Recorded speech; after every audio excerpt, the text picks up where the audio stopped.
Hariom. Here, let us find the total energy stored in combination of capacitors. So, let us consider that in the first capacitor U1 energy is stored, and we have derived that U is equal to Q square by 2C. So, U1 will be Q square by 2C1. Q is same for all the charges because for all the capacitors because they are in series. So U1 is this much. Similarly, suppose U2 energy is in second capacitor, U3 is in third one, U4 in fourth one, and so on. Un in the nth capacitor. So what will be the net potential energy? Let's find out.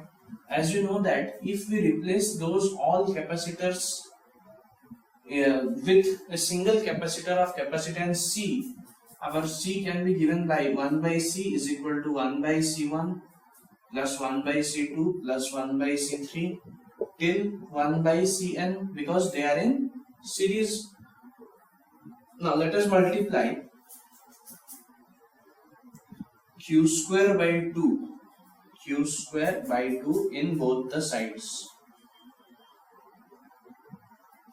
So this will become Q square by 2C is equal to Q square by 2C1 plus Q square by 2C2 plus Q square by 2C3 dash up to Q square by 2Cn.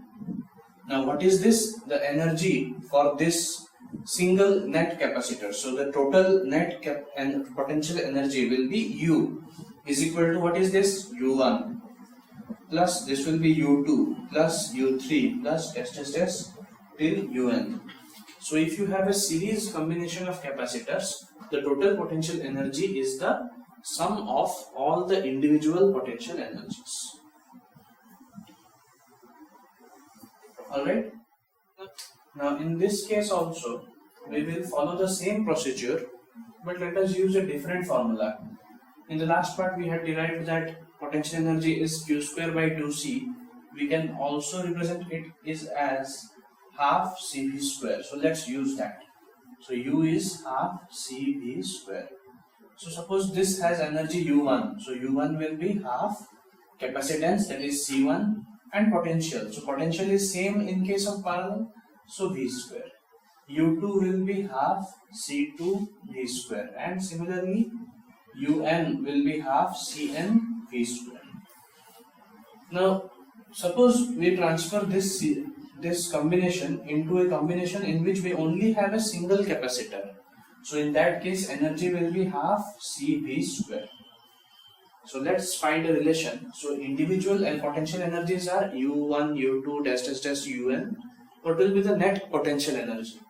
Now as you know that C is equal to C1 plus C2 plus C3 till Cn because they are in parallel, so capacitances are added up. Let us multiply V square by 2. So multiply V square by 2 in both the sides.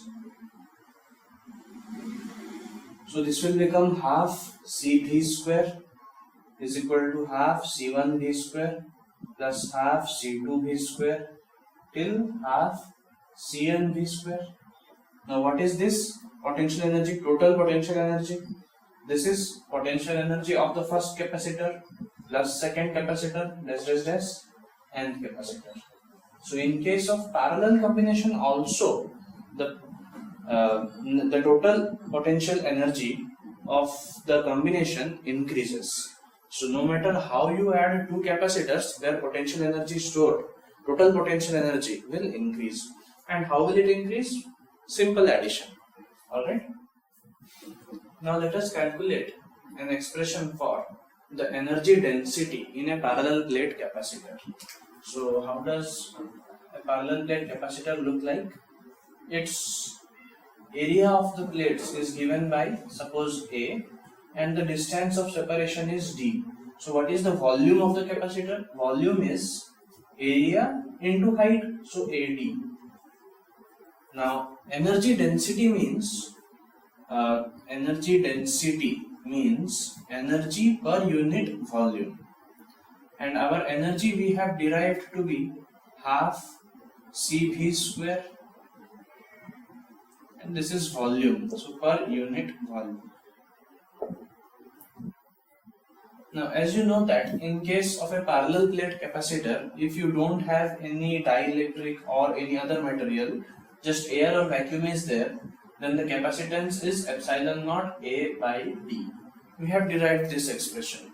So this will become half epsilon naught A by D into V square. V is the potential difference. Now, as you know that potential difference is equal to electric field into distance. From where did we get this? We know that E is equal to minus of dV by dr. So if you integrate this, then you can get them. So potential difference will be electric field into distance. So potential difference is equal to electric field into distance. So this will be E into D whole square. Instead of V, I have put that value divided by volume. Volume is A into D. So the energy density is half epsilon naught A by D into E square D square by AD. So E square D square by AD. So D square will cancel out, A will cancel. So our answer is half epsilon naught E square. This is the energy density in case of a parallel plate capacitor. Alright. Now can you guess what will be the unit of this energy density? As you know, energy density is energy per volume. So the unit of energy is joule and volume unit is meter cube. So unit of energy density is joule per meter cube. This is the SI unit. There are many other units also. So with this, let us stop here today. We will proceed to the next part, that is common potential, in the next video. Thank you.